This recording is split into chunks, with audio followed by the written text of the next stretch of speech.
하나님의 말씀을 보겠습니다. 마태복음 28장 1절과 6절, 10절 가능하면 제가 많이 요약하고 줄이려고 하고 애를 썼습니다. 한번 앞을 보면서 여러분의 목소리가 녹음되도록 같이 읽겠습니다. 시작. 안식일이 지나고 이레의 첫날 동틀 무렵에 막달라 마리아와 다른 마리아가 무덤을 보러 갔다. 6절. 그는 거기 계시지 않다. 그가 말씀하신 대로 그는 살아나셨다. 와서 그가 누워 계셨던 것을 보아라.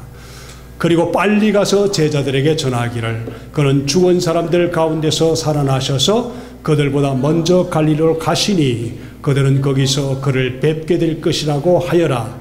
이것이 내가 너희에게 하는 말이다. 좀 더 크게 읽습니다. 여자들은 무서움과 큰 기쁨이 엇갈려서 급히 무덤을 떠나 이 소식을 그의 제자들에게 전하려고 달려갔다. 그런데 갑자기 예수께서 여자들과 마주치셔서 평안하냐 하고 말씀하셨다. 여자들은 다가가서 그의 발을 붙들고 그에게 절을 하였다. 하나님의 말씀이요. 10절까지인가요? 같이 읽습니다. 시작. 그때 예수께서 그 여자에게 말씀하셨다. 무서워하지 말라. 가서 나의 형제들에게 갈릴리로 가라고 전하여라. 그러면 거기에서 그들이 나를 만날 것이다. 아멘. 다시 한번 인사할 거예요. 해피 이스터. 예수님이 부활하셨습니다. 나도 주님과 함께 부활합니다. 그런 은혜가 있길 바랍니다. 부활의 신앙은 내 삶을 바꾸어 놓습니다. 예수님의 부활을 믿으면 내 삶도 함께 부활의 삶을 살아갈 수가 있습니다. 새 생명 가운데 살기 때문에 그렇습니다. 이스라엘 가는 사람들은 꼭 우리 듣는 이야기가 있습니다. 한 영국의 젊은 변호사가 말도 아니다. 사람이 죽었다가 부활한다니 예수가 어떻게 죽었다가 부활한단 말입니까? 하면서 큰 퀘션을 가지고 정말 이건 절대로 아니다 하면서 연구하기 시작했습니다. 그 이름이 프랭크 모리슨이라는 영국의 젊은 변호사입니다. 그래서 그는 짐을 싸서 사람이 죽은 자의 부활이 있을 수 없다고 생각하고 예수가 부활했다는 그 장소로 가서 연구하기 시작했습니다. 많은 연구를 하고 글을 쓰기 시작했는데 쓰는 중에 예수의 부활을 정확하게 인지하고 아주 세밀하게 관찰하고 난 후에 놀랄만한 사건이 발생하면서 그는 새롭게 바뀌었습니다.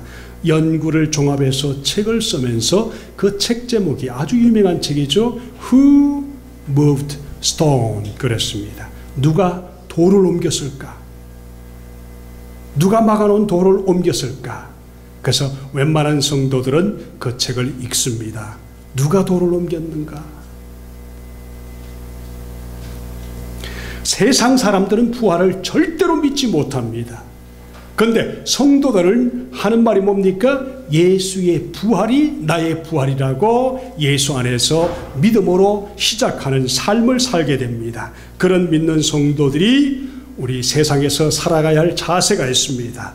닉 위켄이라는 신학자가 있는데 그가 이런 말을 했습니다. 믿는 자들은 단지 예수님을 위해서 사는 것이 아니라 일상에서 예수님과 함께 살아갑니다.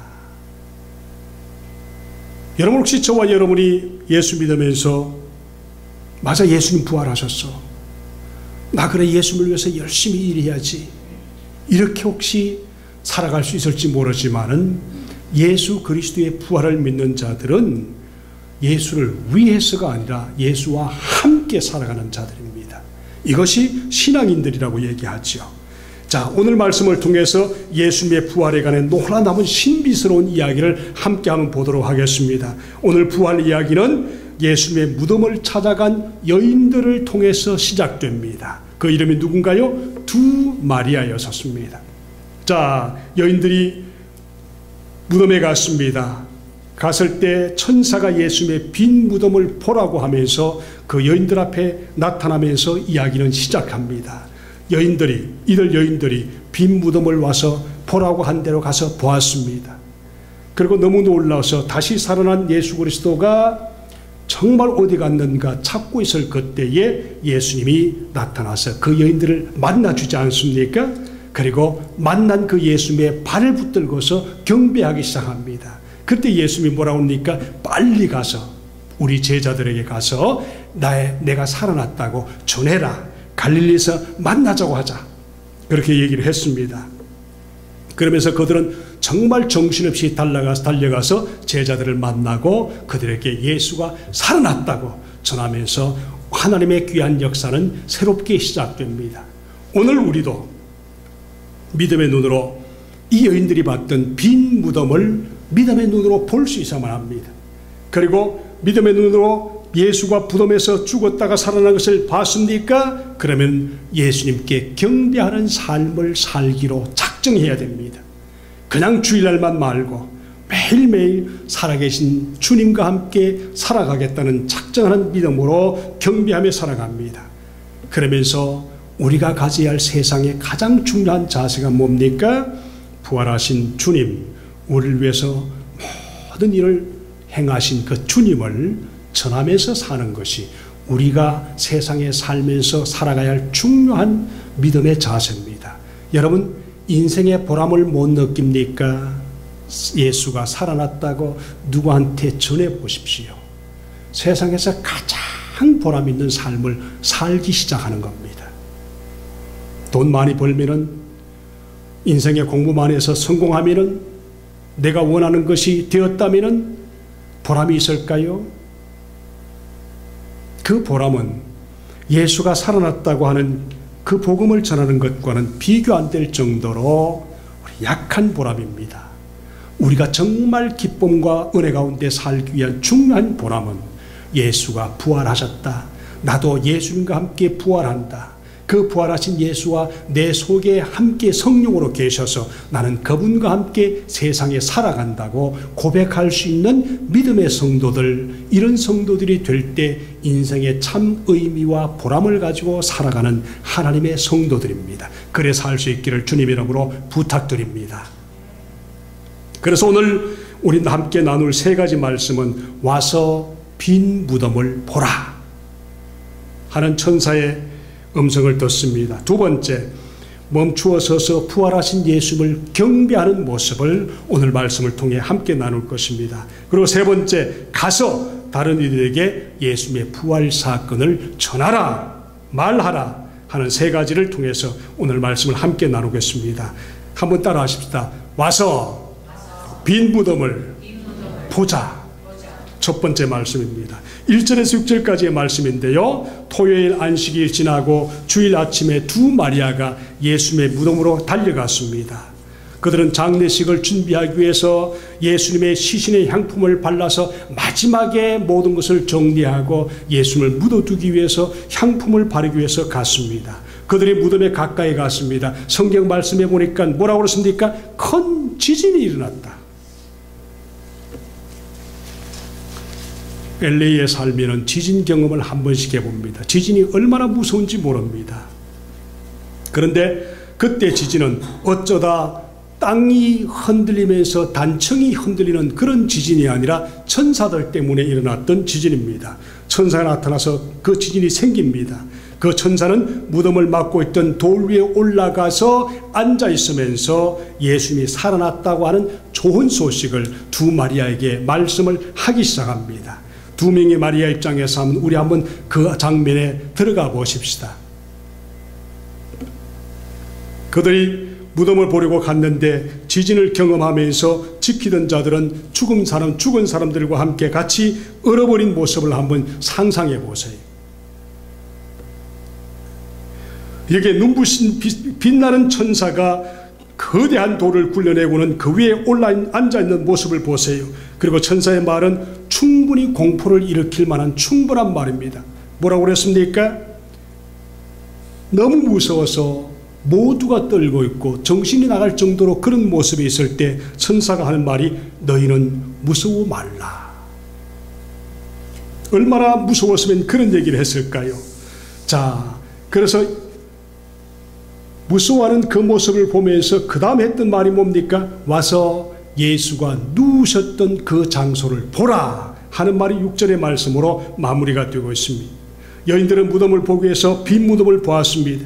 예수님의 빈 무덤이 우리에게 의미하는 것이 무엇일까? 여기에 키가 있습니다. 예수님의 빈 무덤이 우리 믿는 자들에게 의미하는 것은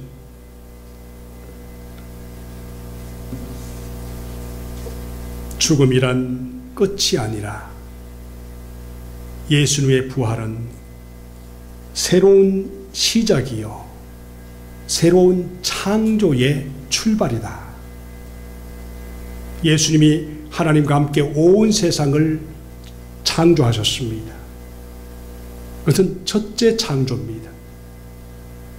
그런데 예수님이 죽은 자 가운데서 부활하셔서 두 마리아에게 보이시고 수많은 사람들에게 믿는 자들에게 보이시는 두 번째 부활은 그야말로 주님께서 우리 믿는 자들을 향해서 새로운 창조의 출발이라는 것입니다.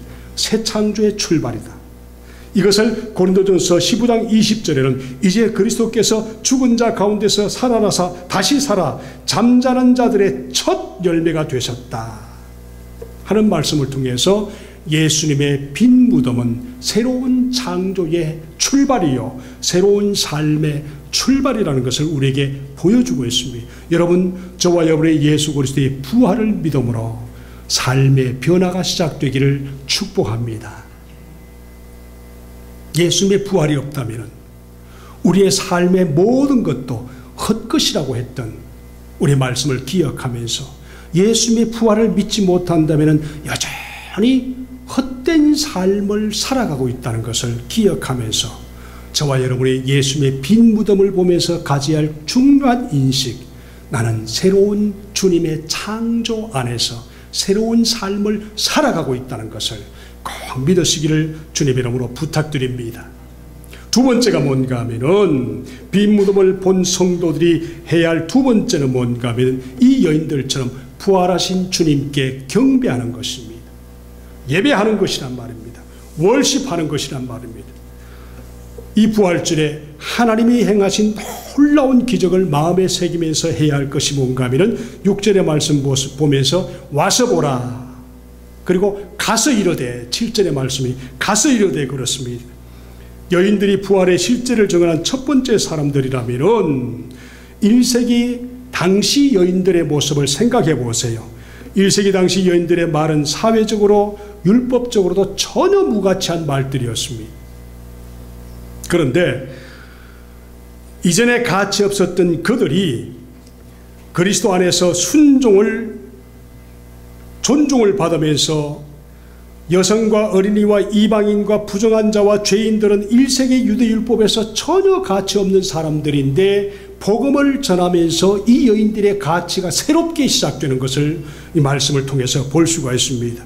복음서에서 예수님은 세상에 가치 없던 이들에게 하나님의 나라에서 가치 있는 여인들로 바꾸어 주셨습니다.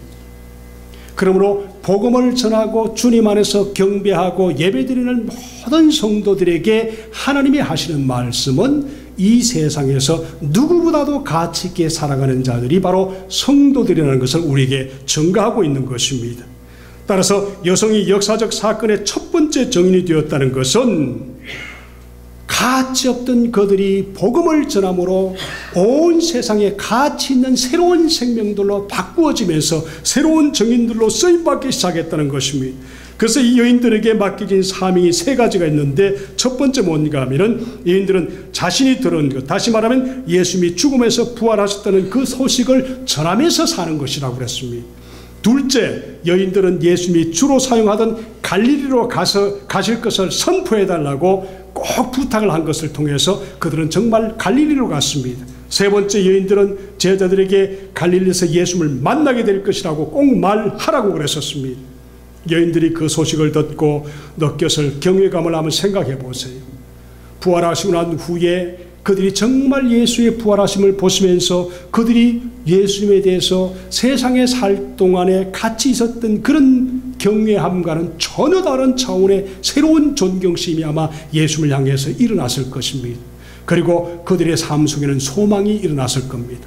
예수가 죽었다가 부활하셨는데 우리 삶에 소망이 없다는 것은 말이 안 되는 일이다. 여러분 한번 생각해 보세요. 여인들이 예수님이 부활하셨습니다. 그리고 봤습니다. 그리고 전하라는 그 소식을 들었습니다. 그리고 붙들고 있다가 빨리 가서 전하라고 했을 때 그 여인들이 어떻게 했어요? 산책하듯이 천천히 가면서 놀면서 산책하면서 걸어가면서 제자들에게 말했을까요? 아니면 또 다른 행동이 일어났을까요? 아마 정신없이 숨이 찬 것은 상상도 못할 정도로 그들 둘은 빨리 뛰어가서 그렇게 예수가 살아나셨다고, 예수가 부활하셨다고, 이 놀라운 일이 일어났다고 아마 그렇게 전했을 겁니다. 어떻게 전했을까요? 저는 상상해 보니까 그 여인들은 아마 굉장히 거룩한 두려움이 가슴 속에 있었을 겁니다. 그리고 자기 삶에 굉장히 진지한 모습이 자기 속에 있었을 겁니다. 그리고 여지까지 없던 삶의 확신에 찬 표정으로 그들은 제자들에게 달려가서 복음을 전하면서 예수가 부활하셨다고 아마 그렇게 전했을 겁니다. 여러분, 저와 여러분이 예수를 믿으면서 여인들은 예수님이 부활하셨다는 소식을 전하라는 성스러운 사명을 수행하기 위해서 급히 달려가서 예수님과 마주친 그 예수님과 함께 천사의 말을 통해서 들었던 그 말씀을 다시 되반복해서 듣는 그 모습을 생각해 보세요. 아마 그들은 전력 질주하다가 예수님을 만났을 겁니다. 위안과 기쁨에 찬 여인들은 예수님의 발 앞에 그 발을 붙들면서 얼마나 놀랍고 얼마나 경외했을까. 그들은 예수님과 떨어지고 싶지 않았을 겁니다. 그래서 그들은 믿음의 경배를 드리면서 예수님의 발을 단단히 붙들었을 겁니다. 부활을 믿는 저와 여러분도 예수님의 귀한 제자들처럼, 이 여인들처럼 살아계신 주님의 발을 붙드는 것처럼 그런 믿음의 삶을 살아가기를 주님의 이름으로 축복합니다.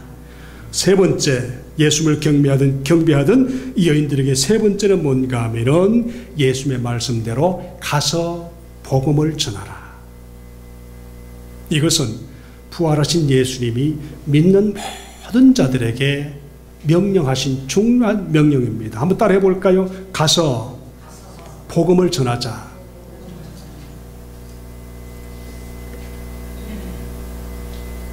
가서 복음을 전할 사람이 없으면 내 마음속에 한번 전해보세요. 예수가 부활하셨단다. 예수가 나를 위해서 부활하셨다. 그러므로 나도 예수님과 함께 부활하게 된다. 이런 믿음의 고백을 여러분 스스로가 여러분에게 한번 해보시길 바랍니다. 한번 해볼까요? 예수님이 부활하셨다. 나도 부활한다.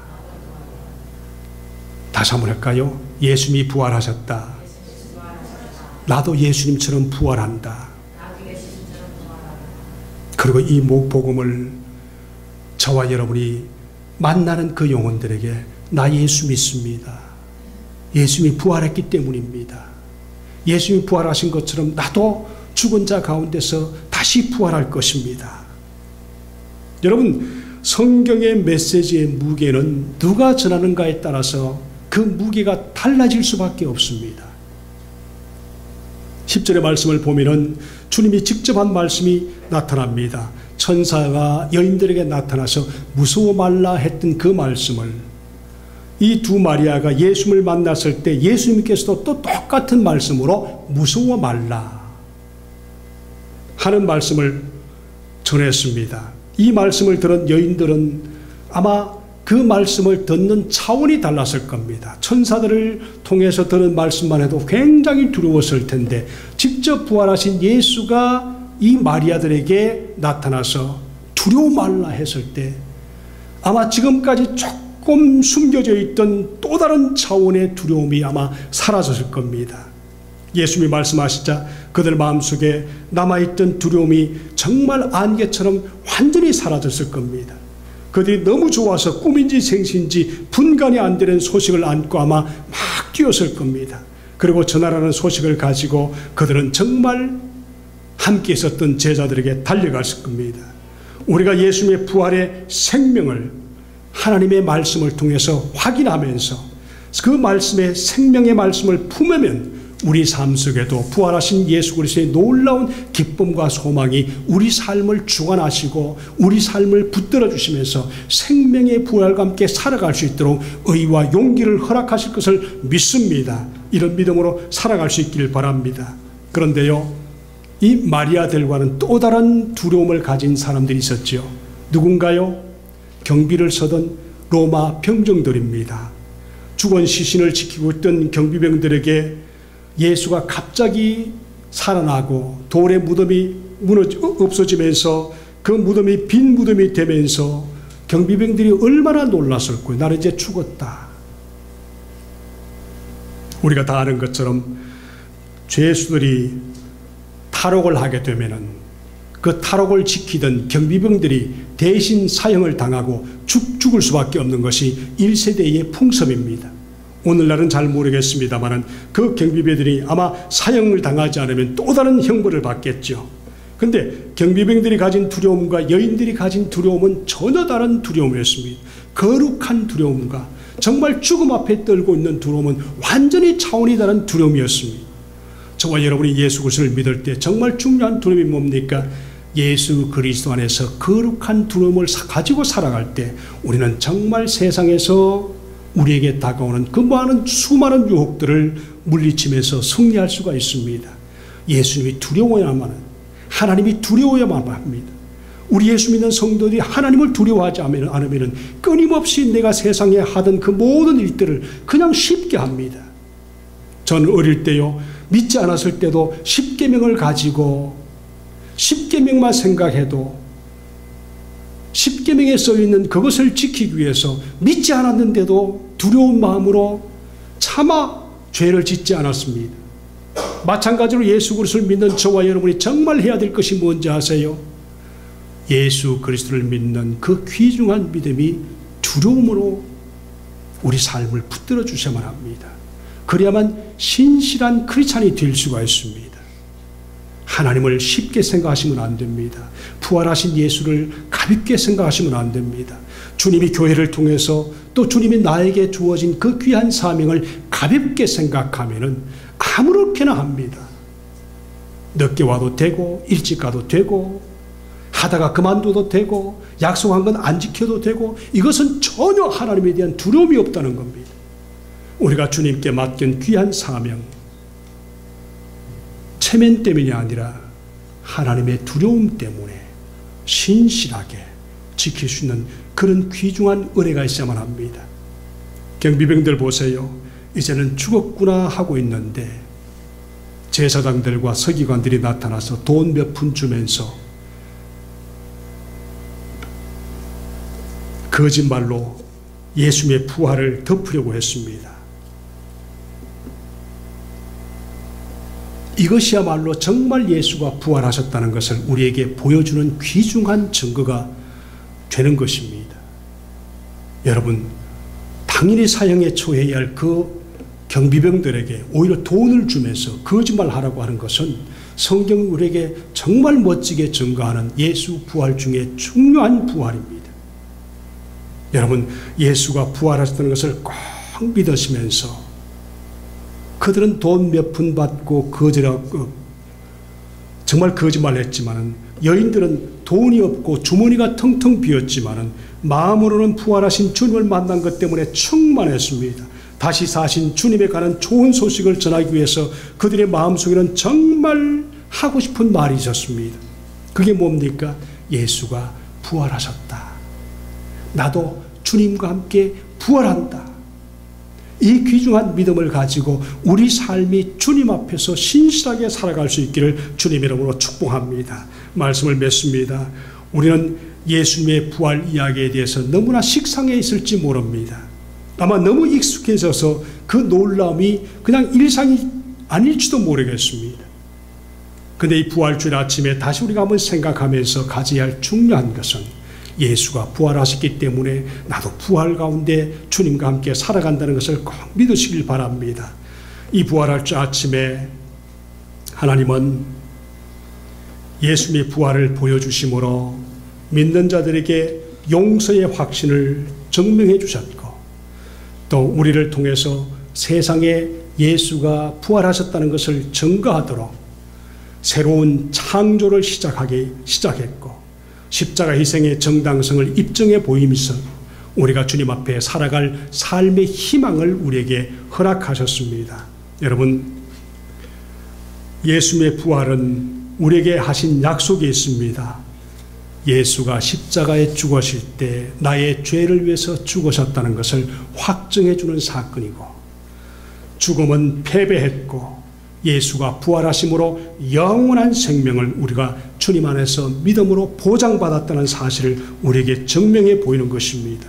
그러므로는 와서 빈 무덤을 보고 부활하신 주님께 경배해야 할 그런 여인처럼 우리가 주님께서 우리의 놀라운 은혜를 위해서 하나님께서 확신에 찬 놀라운 믿음으로 살아갈 수 있도록 우리에게 부활의 아침을 허락하신 귀중한 부활을 통해서 저와 여러분의 삶이 부활의 확신을 가지고 한 주간을 믿음의 부활로 채워가며 살아갈 수 있는 주님의 귀한 성도들 되시기를 주님의 이름으로 축복합니다. 기도하십시다.